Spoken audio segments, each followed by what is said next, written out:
Tonight, we have a very special surprise guest for you that I'm pretty darn excited about. Congressman Eduardo Bolsonaro, son of the President of Brazil, Jair Bolsonaro, serves in the state in São Paulo and is recognized for receiving the most votes of any congressman ever. Like his father, he stands for economic freedom, freedom of speech, election integrity, the rule of law, and the right to life. He's asked to greet you this evening, and we are very pleased to offer him the opportunity to introduce himself and briefly share a window into the efforts to defend freedom in Brazil. Congressman Bolsonaro.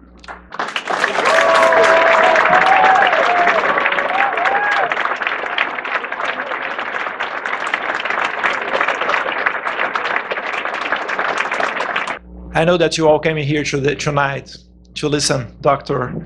Atlas, but you have to pay the toll before. So you have to listen to me. Thank you, Jenny, for the opportunity to talk with everybody here. And if I'm here, it's because mainly you have Brazilians that get out of Brazil to talk bad things and fake news about their own country. So I'm very glad that I'm here and you have a lot of people here to listen. I'll be very short, less than 10 minutes and I finish. To listen a little bit of what is going on in Brazil and what Dr. Atlas is going to talk to you here.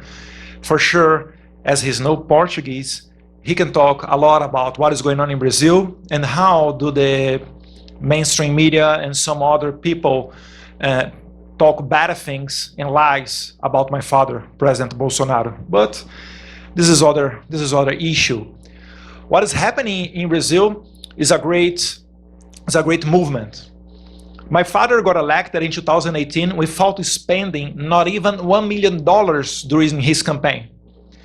So, as he had independence enough to choose his ministers without doing the pork and barrels, he appointed what I say the dream team of the ministers. And one of the main points that we are having now in Brazil is about the economic.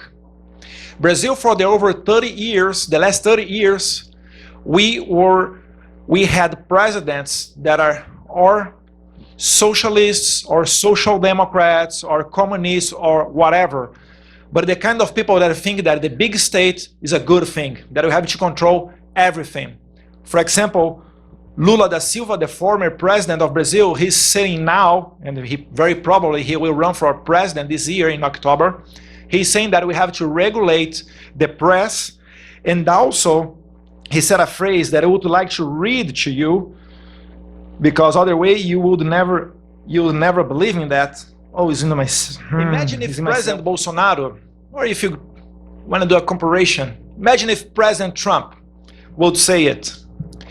It's a good thing that the nature, against the will of humanity, created this monster called coronavirus, because this monster is allowing the blind to see and the blind to begin to see that only the state is capable of solving certain crises.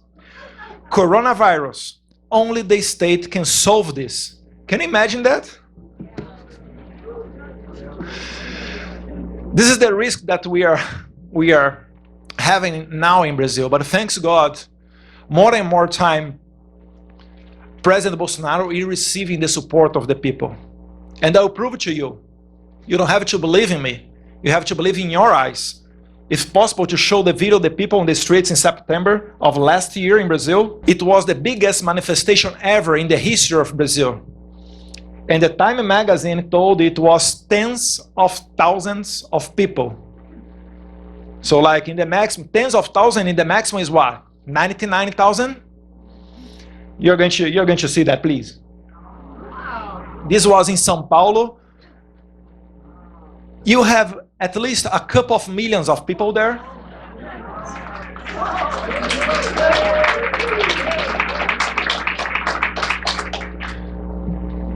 Don't you think it's a little bit insane that the press here says tens of thousands? Or very probably that you don't know nothing about what is going on there.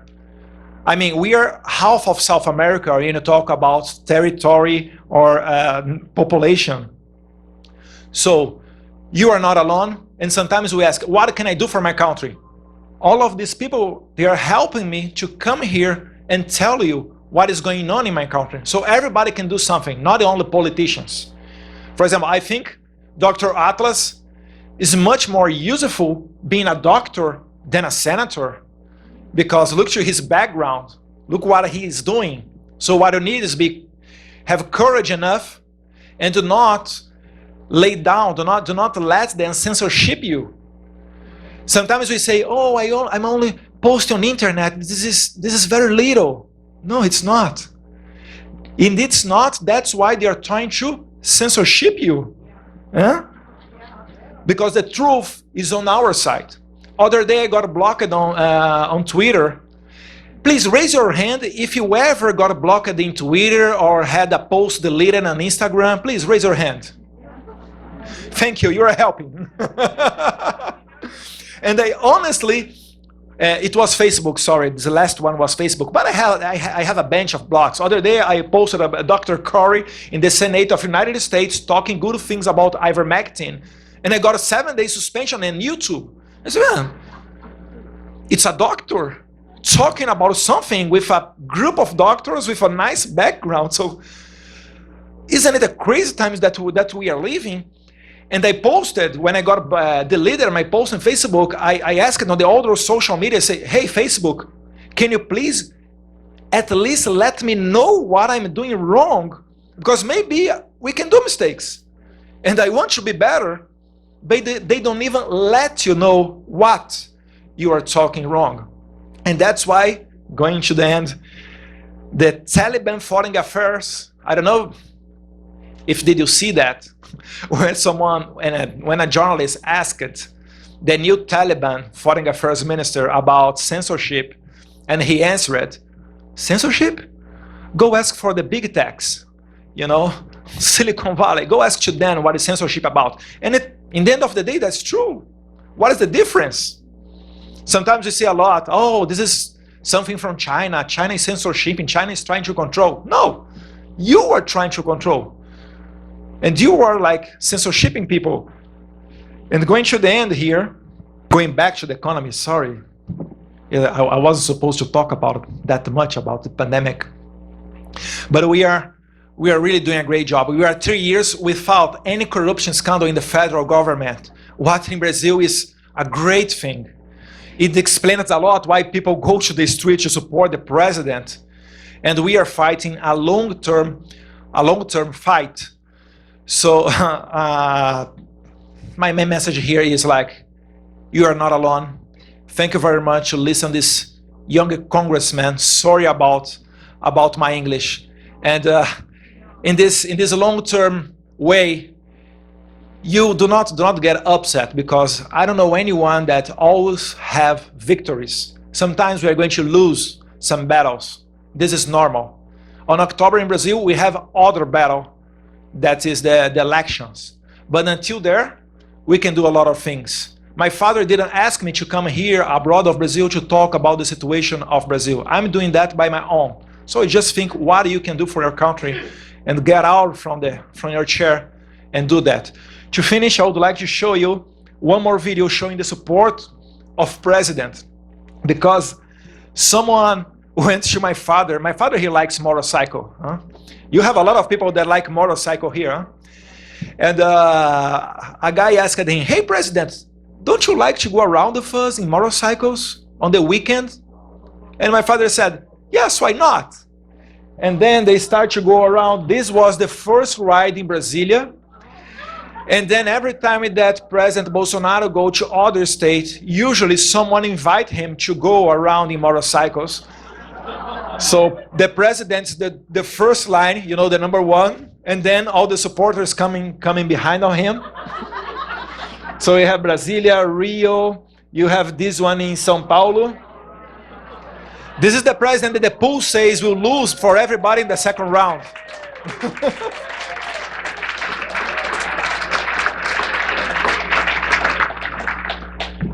And in Brazil, it's not necessary to be vaccinated to come inside of Brazil. Very unfortunately, the Supreme Court, they are trying to rule the whole country. The Supreme Court say that it's necessary 5 days of quarantine, but no one control the quarantine, all right? So that is, my friend. Thank you very much. Sorry.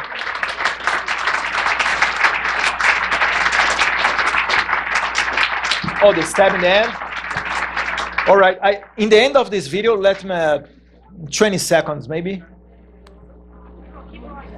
Yeah, this was during 2018 campaign. That's my father getting stabbed during the campaign. And he almost died. He already made 4 big surgeries. And the stab was made by a former member of the Socialist and Liberty Party. It's like extreme left-wing one. You can imagine that someone from the Democratic Party, I mean, former member of the Democratic Party stabbing Trump, you know, what could happen? They would go all the world around talking about that. I mean, we don't like to be looked as victim, you know? We like to look like strong. I don't care. If you're feeling hurt, we are not screaming. We go to the war and we accept if our enemies try to shoot us. But it's a tough way that we are choosing, because you have so many interests in Brazil that we have to fight back. So that's why it's a daily fight. Thank you very much.